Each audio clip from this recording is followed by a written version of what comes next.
I feel like this reading vlog is gonna be really chaotic because I don't even know what happened. You guys, I have a confession. I think I'm in a reading slump. I have had like no desire to read for the past like week. Granted, it's been Valentine's Day, it's been the Super Bowl, I have midterms, so like I've been busy, but like my intrinsic desire to read has been like none. So I'm trying so hard to power through, and the best way to power through is to power through. So my goal for this reading vlog is going to be to de-slump myself. Up primarily for this reading vlog is Assassin's Apprentice by Hobb. I started another reading vlog of starting this book, and I got slumped and just haven't really filmed anymore, so I'm like, you know what, let's just take it from the top. So I am reading Assassin's Apprentice by Hobb, almost halfway through. It's good, it's just like, it's still getting going to set up an entire series, so it's a bit slow going to start.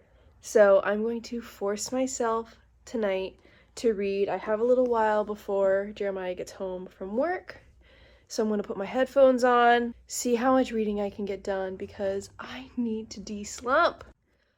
Also on the docket audiobook-wise, I am listening to ReDawn by Sanderson and Janci Patterson, which is a novella in the Skyward series, and y'all, it too is slumping me. I just have no desire to listen to this audiobook.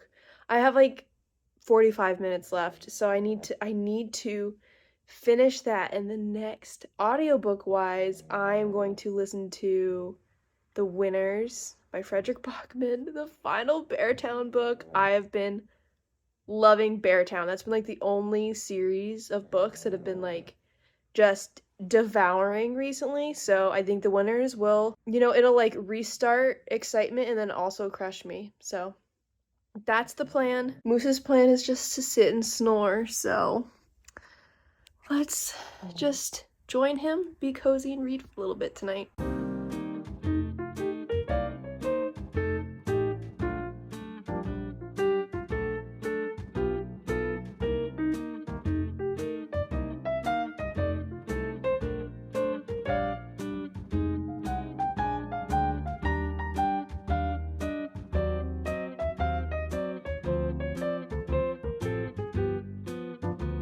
So I'm getting to a bit where it seems like Fitz is going to like a ball or some like courtly gathering, and this is what I live for in fantasy books. I live for the social politicking in a court, and I'm so excited to see how Fitz is gonna do because he's never done this before. So very excited just seeing him, like, what are these outfits? What are these people doing? Oh, it's gonna get good. I am so excited.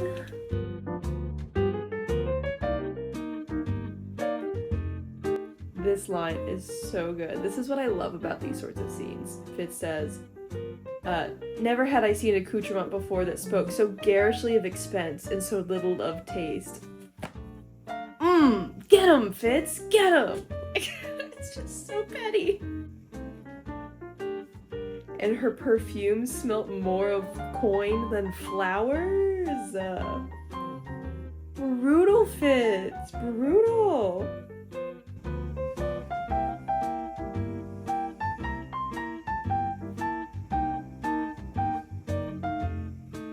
Also, what is it with like court fools and like wits being just these wacky kind of like unknowable characters? Like, of course I'm thinking of Wit from Stormlight first and foremost, but like the fool here is giving like, who are you, like sort of vibes. So I'm got my eyes on you. Good morning, happy Saturday. Today it is nice and overcast, and that's great news because I'm about to go out for a run. And the past few days, the past like week or so, I've been only having time to go for runs like at midday heat, and so I scheduled my run to be earlier in the day today, and it's overcast, so I'm feeling good. I'm gonna try to go for 7 or 8 miles. I'm not feeling like the most stoked to be running right now, but I know that I'm gonna feel really good afterward. The first couple miles are gonna be hard. They always are, but then once you get into the groove of it, then it's just like great. So let's go make some toast.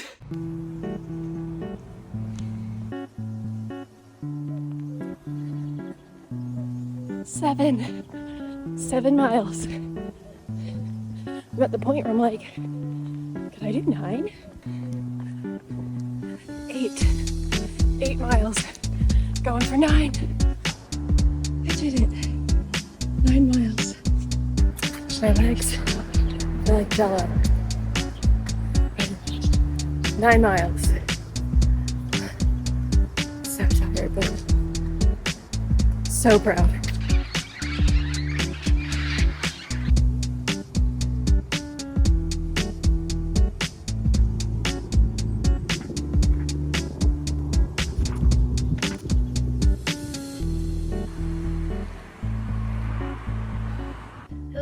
So normally on Wednesdays I have an hour drive somewhere and then I have an hour-ish drive home from there. So today I went autopilot. I was like driving, wow, traffic's really bad. I get there and I'm like, wow, no one is here. There was a storm last night and everything is canceled. So I drove there, drove home, called my mom, and now I'm on my way to a coffee shop to make this day a little better, get some reading done, so come with me.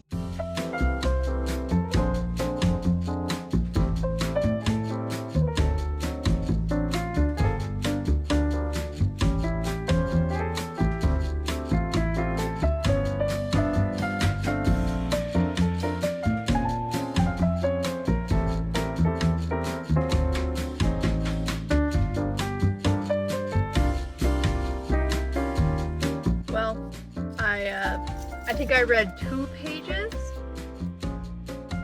I'm a speed reader. So I read a couple pages. I got a iced caramel latte that literally changed my life. This is so good. But I have to go home. My husband and I are gonna go out to a brewery tonight and I'll bring my book and do some more reading there.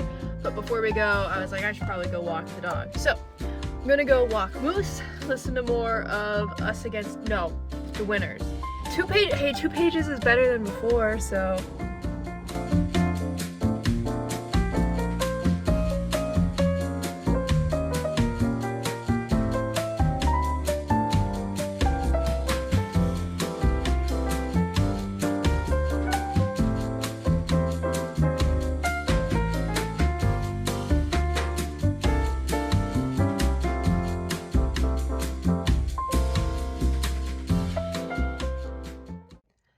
So I just finished the Winners. I'm a mess. I'm a wreck. I don't think I've ever cried more with the book. And now I have to go to school all day. So, I have so many thoughts. I need to simmer with it. But, gosh, top tier series, just absolutely phenomenal, gut-wrenching character work. It's so good. So yes, the Winners, check. And then now I have like 30-ish pages of Assassin's Apprentice left, and I think I might be able to finish it tonight. I'd like to. So we'll see. But yeah, there's a little update, a little teary update. What is my life gonna be now that I don't have Beartown? Alright friends, welcome to the end of this reading vlog. As you saw yesterday, I was a wreck finishing the Winners, crying. And last night I came home and I was like, you know what? I had like 30 pages left and I did it. I finished Assassin's Apprentice by Hobb. So granted, I've had only like 24 hours to simmer on my thoughts on the Winners. But as you can tell, it is a 5-star read, probably my favorite read of the month. I adore these characters. I love spending time with Anna and Maya and their friendship and their relationships, and Benji. Just everything about Benji, the growth that he experiences from the first book to the third book of just finding himself incredible. Everyone you meet along the way. I love, Maya's parents. Oh gosh, I can't remember her mom's name, but you know, her mom and just how she just stands up for her daughter and for Peter, and watching everything happen with their marriage and everyone else in this town, the way that they all come together and they fight for each other, the way their relationships change. It is just character work perfection, absolute perfection for characters to get you so emotionally involved with them so easily. Like I am devastated with, for one, the ending of the book, not because it was bad. It was very, very good. But what happens is devastating. And I, too, am devastated that that's the conclusion. That, like, Beartown isn't a town that I can, like, go back to and check in on my friends. I am so surprised to be saying that, because in the past when I'd read Fredrick Backman, it was, like, too cutesy for me. Like, Fredrick Backman hasn't been, like, a favorite author for me. I read A Man Called Uva, and I read Anxious People? Nervous People? Didn't love either of them, so I am absolutely shocked at how much I loved Beartown. So, I just adore it. I just loved everything about the Beartown series. And then, finally, after like 3 weeks, almost a full month, of trying to film a reading vlog, I did it. I finally finished this book. I don't know how much I liked it. I think that the slump that I felt early on was partially because of the writing style of this. So I feel like I didn't really say too much of what this book is or what's happening as I was reading it. So now that I've finished this book, I can tell you what it's about. It is about a young boy named Fitz, grows up being an assassin, being trained how to be an assassin, his antics, the things he learns along the way. And for being a 400-page book, I feel like not a lot happened, and then a lot happened. So over the course of his training, it follows years and years. Some moments are really fast, some years go by fast, some years go by slow. It sets up a lot, but then all throughout it, Fitz just can't catch a break. And Fitz is so deeply depressed for most of this book, I would say. And I think that I really just internalized a lot of his sadness. And it kind of made me sad and bummed out. And so I wasn't super stoked to sit down and read because I just felt so bummed, which is not really how you want to feel when you read. And I've heard that, you know, things pick up and are more engaging for books 2 and 3 of the trilogy, and I will see the trilogy through. I will finish the series. I will give Rob and Hobb another chance, but right now I'm not super impressed. Which sucks, because this was my most excited, like my most hyped up, most anticipated series to start this year. And it kind of fizzled. I was hoping this vlog would be like a redemption story, like, yay, I'm re-energized for reading. And like, yeah, I'm a little more re-energized now that I've started another book last night after I finished this. So I think that now that I have finished this book, I think that it was kind of a slump inducer. So now that it's done, I think I'm ready to go and conquer another book. So thank you guys for tuning into this reading vlog, enjoying the chaos that it was, because I feel like this past month has been a little chaotic for me. So glad I could share that with you guys. So, all right, that's all. I gotta go do other stuff now. Life keeps on going. So, all right, see you guys for another reading vlog soon. Bye.